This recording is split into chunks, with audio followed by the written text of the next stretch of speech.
Muy buenas mis queridos Cóndor seguidores y Condoritos seguidores que siguen este reality que ha dejado mucho de qué hablar, gente. Aquí tenemos a Nacho y a Tony.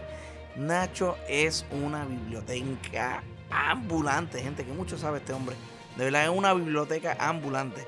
Está hablando del segundo conflicto, no quiero decir la palabra exacta, el segundo conflicto mundial, porque sabe que YouTube, algunas palabras que uno utiliza debido a lo que es significado a conflicto, pero estamos hablando del segundo conflicto mundial desde que tiraron bueno, no quiero decir la palabra, por poco la digo, pero él hace y le dice de toda la historia que pasó con ese conflicto, qué pasó con Alemania, qué pasó con Francia, qué pasó con Hitler, qué pasó con la historia de Fanta, ¿saben el refresco Fanta? ¿De dónde viene? Bueno, la historia y la conversación que hace Nacho está sumamente interesante. Al que le gusta todo lo que tenga que ver con la historia del pasado, de entre los 45, 40 y el segundo conflicto mundial, aquí Nacho explica todo. De verdad está bastante interesante la conversación.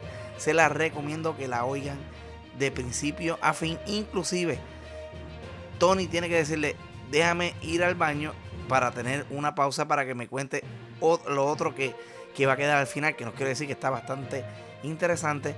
Créanme, al que les gusta la historia, quédese escuchando esta conversación que está sumamente interesante, gente, se los recomiendo. Así que ya saben que este es Condorito Boricua, que te trae todo lo relacionado con este reality que ha dejado mucho de qué hablar. Y sobre todo, coméntame ahí abajo si escuchas la historia completa, si sabías algo de lo que está diciendo Nacho, porque como dije, es una biblioteca ambulante, sabe de todo, inclusive con la fluidez que cuenta la historia, como si estuviera leyéndolo. O sea que prácticamente el tipo se memoriza todo, es bastante inteligente. Ya sabes, suscríbete, deja tu like, comenta, activa la campanita, las notificaciones para que tengas todo este contenido.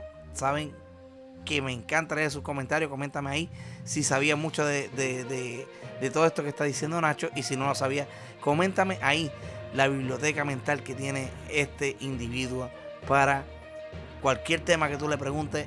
Se la saca de la manga y la sabe. Así que, gente, ya saben, suscríbete, deja tu like y comenta, que eso ayuda un montón. Y comparte el video. Este es Condorito Boricua y Condor Boricua Live TV PR, que te trae todo lo relacionado con este reality que ha dejado mucho de qué hablar, gente. Así que nos vemos en el próximo video, familia. Chao. Esas cosas que a uno se le quedan. Esas cosas, esas ideas, esas infos que a uno se le quedan, como lo de la Fanta. No, la historia está muy chida porque eso era la Fanta era la bebida del Tercer Reich. Wow. Y después se hizo tan popular y le fue tan bien y tal, luego se la vendieron a la Coca-Cola. Pero Coca-Cola, ¿cómo consigue hacer esa Fanta entonces después? La compró. A ellos. Estados Unidos gana la Segunda Guerra. O sea, siempre fue privada. O sea, un güey la agarró, la hizo, la desarrolló, se hizo súper popular en Alemania, pasó a muchísimos países, sobre todo la Unión Soviética. Cuando pasan los alemanes, invaden Polonia y bajan todo, pasa todo por esos lados. Se hace muy popular y bla, bla, bla, bla, bla, bla. Y después, bueno, después del 45...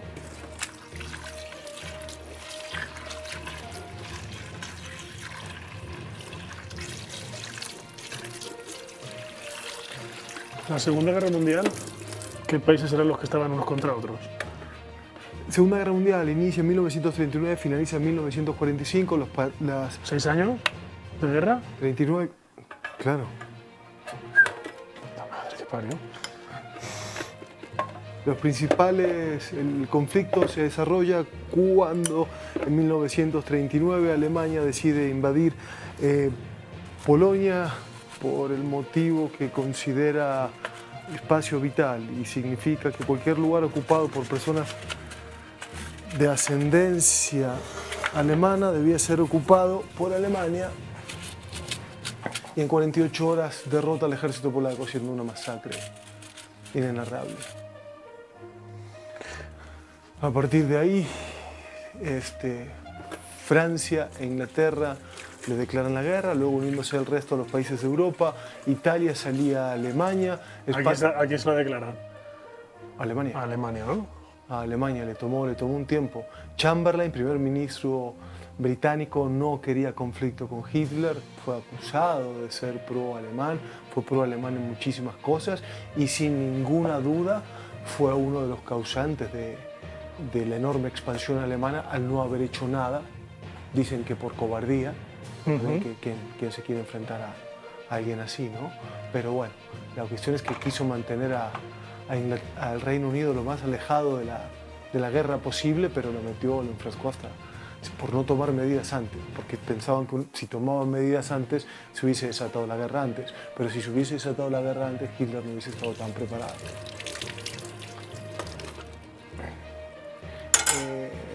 Después de este proceso, Japón se une al eje. ¿A quién? El eje Berlín-Roma-Tokio. Berlín-Roma-Tokio. ¿Qué? Hitler, Mussolini, Hirohito. Ajá. Son el emperador japonés, Hirohito, se une a Alemania haciendo un pacto y se empieza a ocupar todas las islas del Pacífico. Invade China e invade todas las islas del Pacífico. Empieza a conquistar toda la parte del Pacífico. Filipinas, Indonesia, toda esa parte de ahí, la flota nipona empiezan a avanzar y a ocupar toda esa parte del Pacífico. ¿Y se quedaron con todo aquello? Y lo ocuparon durante un tiempo. Ok. Hasta que... bueno, no sé, ¿qué más te cuento? Que te puedo hablar de aquí hasta que te vayas del tema. ¿Quiénes participaron? Esos son los principales integrantes. ¿Y Estados Unidos cuándo entra? Estados Unidos, ¿cuándo entra? Acá viene la parte súper interesante de cuándo entra Estados Unidos en la guerra. Estados Unidos decide no entrar en la batalla. ¿Por qué? Y los principales detractores de entrar en la guerra, o sea, decían que era un conflicto europeo, que lo que tenía que resolver Europa. Estados Unidos no iba a ir nuevamente al salvamento de Europa, era un problema europeo. Estados Unidos estaba en una bonanza espectacular. Después del Jueves Negro, ¿sí? El Jueves Negro de Wall Street, el 29, Estados Unidos en esos 10 años había crecido, se estaba reparando, estaba muy bien, estaba en un muy buen momento y realmente no querían entrar en la guerra. El presidente estadounidense en esa época era Franklin Delano Roosevelt. Teddy, para los amigos. ¿Sabes de dónde viene la frase Teddy Bear? No. De su osito. ¿De su osito? Él daba osos de peluche. Bueno, en fin. La cuestión es que no quieren entrar en la guerra. Ok. Sí, tiene una historia con su Teddy Bear. Sí, bueno. Y no quiere entrar, pero respeta a sus aliados naturales, los británicos, enviando buques con alimentos y provisiones. No hacía armas como lo prohibía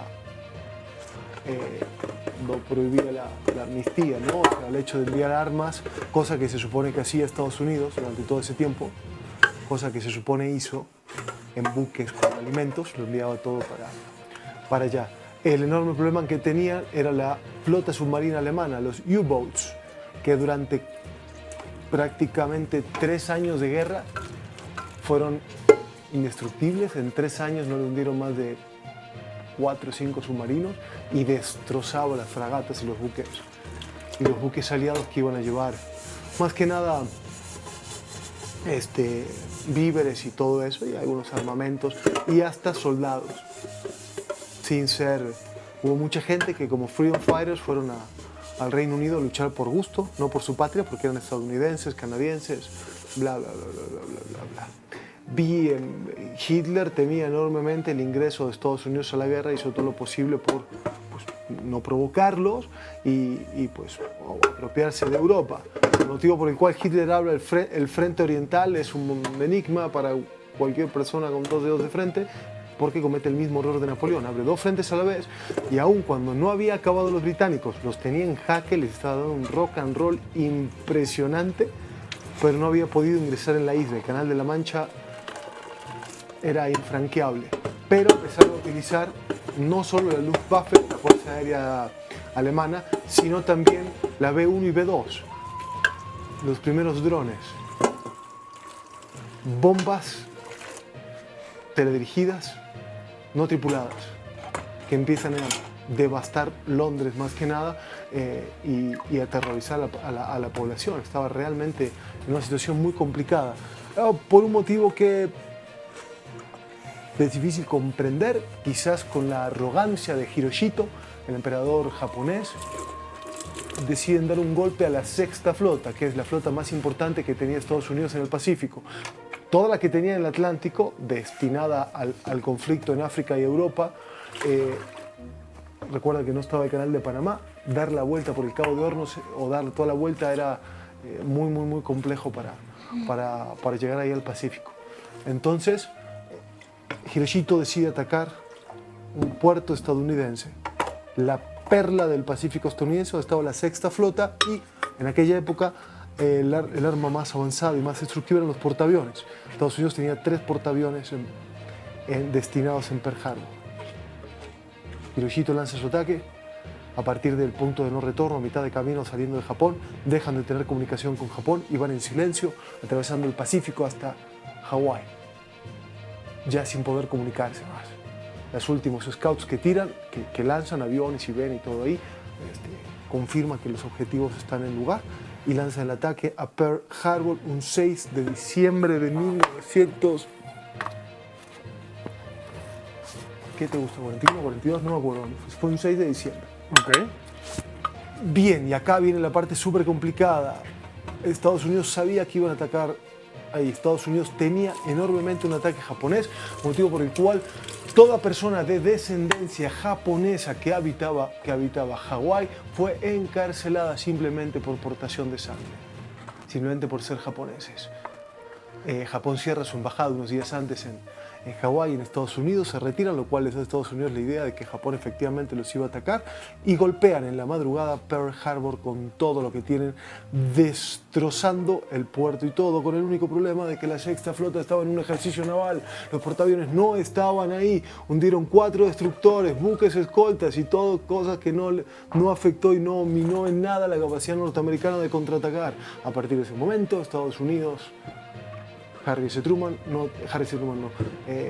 Dwight Eisenhower, no tiene, Franklin Delano Roosevelt, Eisenhower era un general, decide, por supuesto, entrar en la guerra con todo lo que tiene, manda la Sexta Flota al Pacífico y ahí se dividen en dos flotas, porque está la operación de Europa y la operación del Pacífico. Okay. Y empiezan a atacar por los 2 frentes. Su apoyo a Inglaterra se vuelve incondicional y empiezan también a armar a Rusia. Okay. No les queda más alternativa que entender que el enemigo de mi enemigo es mi amigo. Estados Unidos empieza a darle todo el apoyo que pueda al Ejército Rojo. El Ejército Rojo es un ejército nefasto, terriblemente, muy mal armado, muy mal aprovisionado. Lo único que tenían era una cantidad de gente impresionante. Los apoya muchísimo, le dan los planos de varias armas, entre ellas la Colt 45, modelo 1911, y fusiles para que los empiecen a fabricar en Rusia y puedan armarse y hacer algo contra el avance inexorable de la Blitzkraft y las Panzerdivision en toda Europa Oriental y entrando en Asia. La guerra frena, el invierno frena el avance nazi hacia Stalingrado, que la tienen rodeada, la bombardean, le dan, pero en el invierno no pueden ir. Las divisiones, sus tanker Panzer y Tiger, no logran avanzar en la nieve, no logran avanzar por el terrible tremo, la logística se les empieza a complicar, se frena el avance por primera vez en la guerra. Teniendo todo el norte de África, teniendo toda Europa, salvo el Reino Unido y conquistada, Hitler se detiene cuando empieza el avance aliado. Las potencias aliadas suman decenas de países: Estados Unidos, Canadá, México, Brasil, Inglaterra, Francia, Bélgica y todas las potencias europeas están capitulados y lo único que tenían era la resistencia, luchando desde el terreno local, enviando inteligencia, y ahí es donde se empieza a complicar la cosa para Adolfo. ¿Sigo? Ok. ¿Y España no hizo nada? España dominada por otro fascista. Ok. El generalísimo. Sí, ¿qué hizo? Nada, permaneció neutral. España era un paraíso nazi, manejaba el tráfico de nazis para un lado y para otro, y la inteligencia estaba a disposición, no hizo absolutamente nada. En la Segunda Guerra Mundial, España... España estaba mirando mientras Franco hacía de la suya. En 1936, Franco permite el ingreso de aeronaves de la Luftwaffe en territorio español, en las llamadas Brigadas Rojas. Ok. La Luftwaffe bombardea Guernica, acabando con la resistencia y con uno de los focos de insurgencia más importantes que tenía esa parte de España con respecto a Franco. Tropas alemanas prueban la tecnología que luego usarían en la Segunda Guerra Mundial en civiles españoles, bajo el visto bueno del generalísimo Franco. Qué chulada. Un dictador Franco.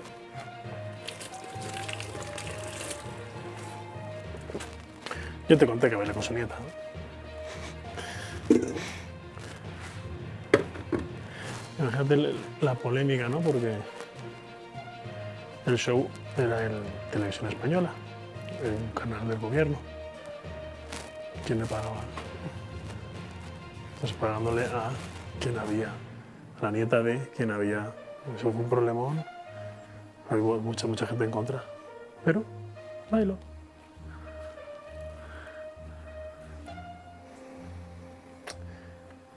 Gracias a España. Y ole. Bueno, Ok, entonces... tenemos a Japón conquistando la mitad del Pacífico, la Alemania nazi conquistando toda Europa y buena parte de Rusia. Hitler le urge petróleo para sus tanques y decide hacer un avance hacia Kiev, el sur de Rusia, hoy en día Ucrania, a las fuentes de petróleo más importantes que tenía en ese momento. Para ese entonces, los aliados empiezan a reorganizarse y empiezan a planear la operación. Déjame ver si me acuerdo el nombre. Esto es lo que ocurrió ahora entre Rusia y Ucrania. Se puede haber dado como una tercera guerra, No. ¿no? Después de la... Es que te cuento cómo termina la Segunda Guerra Mundial y a partir de ahí ninguna guerra fue igual. Ok. Se me fue el nombre. Bueno, tiene un nombre clave que me acabo de olvidar, que fue el desembarco aliado en Normandía. Tenía otro nombre porque empezaron a filtrar a través de España, hay un caso muy importante que filtran, tiran un cuerpo al agua desde un submarino aliado, un cuerpo vestido de aviador, con un mapa que indicaba que el desembarco aliado iba a ser en el sur de Italia, que era el otro punto más importante. Como parecía un aviador que había caído y que se había ahogado y aparece con esa información, los alemanes empiezan a entender, empiezan a creer que los aliados no van a desembarcar en Europa por Francia, sino en Italia, en Montecassino. O sea, fue un señuelo. Fue uno de varios señuelos. Fue una operación muy interesante.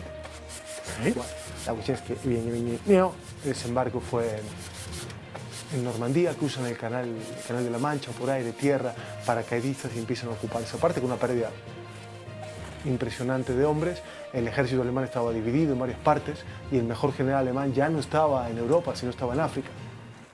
Rommel tenía todo el norte de África hasta que Montgomery, el general británico, se encarga de atacar el norte de África, mientras Patton lidera las fuerzas terrestres norteamericanas y Eisenhower se encarga del Pacífico. Y se divide entre esos tres generales en un sistema de pinza el ataque a las potencias del eje.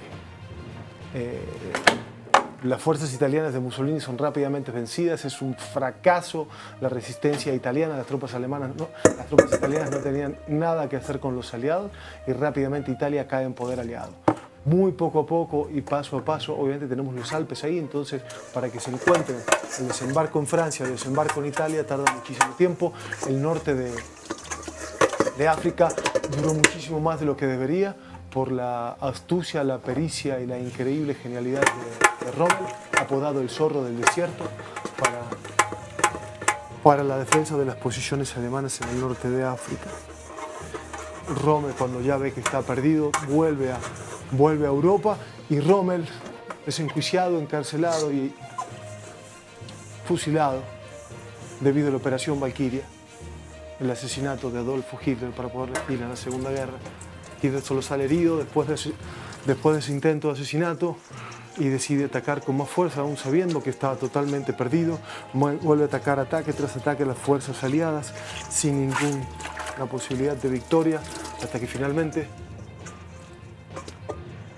aliados, las fuerzas británicas por el norte, las fuerzas norteamericanas por el centro y por el oriente las fuerzas soviéticas entran en Berlín, defendida por niños de 12 años y ancianos de 70, porque era lo único que quedaba. Devastan todo Berlín para encontrar supuestamente a Adolfo Hitler asesinado en su búnker. Eso pone fin a la guerra en Europa, pero la guerra del Pacífico no se había acabado. ¿Asesinado en su búnker? ¿El mismo? Se suicidó para no ser enjuiciado y... Bueno, enjuiciado, torturado. Eso es lo que se supone. Pero estamos con la guerra en el Pacífico. Miles de islas, miles de ocupaciones, miles de bases. Había un solo problema para Estados Unidos, la logística, y un solo problema para Japón, no dejar que los portaaviones norteamericanos se acercaran. La guerra fue encarnizada isla por isla. Los soldados japoneses tenían una disciplina y una tenacidad y una admiración, fe ciega en el Hijo de Dios, Hiroshito, enviado por Dios mismo a gobernarlos y llevarlos a la victoria. En un esfuerzo por empoderar a sus soldados y ungirlos en las raíces samuráis que caracterizaron a la isla por cientos de años, cada aviador y cada soldado tenía una espada de forma simbólica. Lo utilizaron muchísimo en la guerra en la jungla. Fue una guerra durísima al estilo de Vietnam, jungla, jungla, lugar a lugar. Y el objetivo prioritario norteamericano era hacer un pasaje para sus portaaviones, pero principalmente encontrar una isla lo suficientemente grande para poder albergar a sus bombarderos B-52. Ok. Después de la batalla de Midway, que inclina el peso de la guerra hacia el lado aliado, principalmente norteamericano, logran encontrar esa isla, la allanan, protegen esa base aérea y le dan un ultimato a Japón. Tienen 48 horas para rendirse o serán arrasados. Hiroshito lo desestima. ¿Y cómo los El arrasan? 6 de agosto de 1945 cae sobre Hiroshima la primera bomba atómica, dejando más de 300.000 muertos de forma instantánea. 2 días después, 8 de agosto, ocurre lo mismo en Nagasaki y Hiroshito no tiene más remedio que rendirse. La segunda bomba atómica, ¿no? Todos. ¿Y esa quién se las tira? Estados Unidos. Harry S. Truman, Franklin Delano Roosevelt estaba muy enfermo y tiene que renunciar debido a una enfermedad que tenía y una parálisis, pues toda la guerra estuvo en silla de ruedas.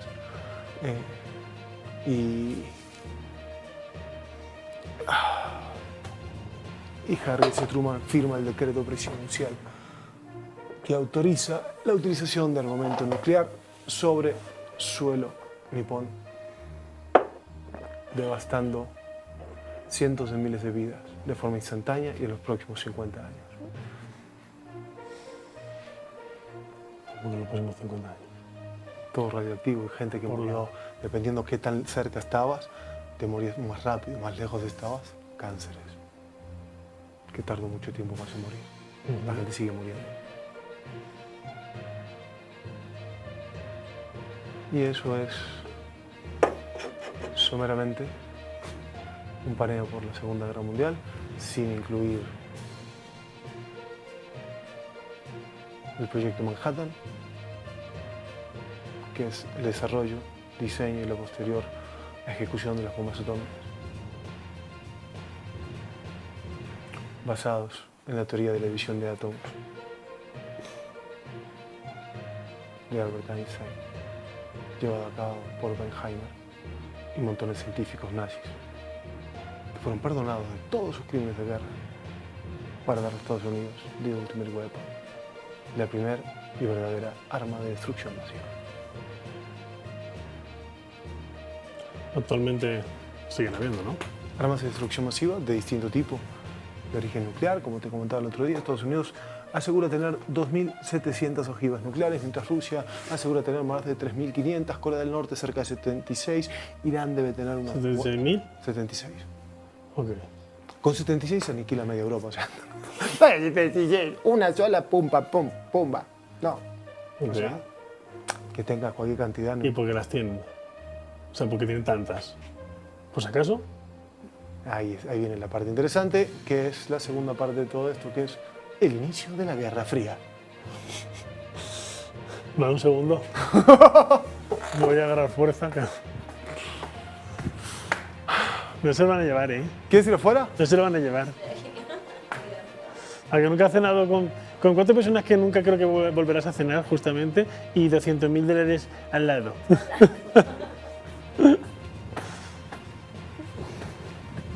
Las papillas las dejamos, ¿no? ¡Grande!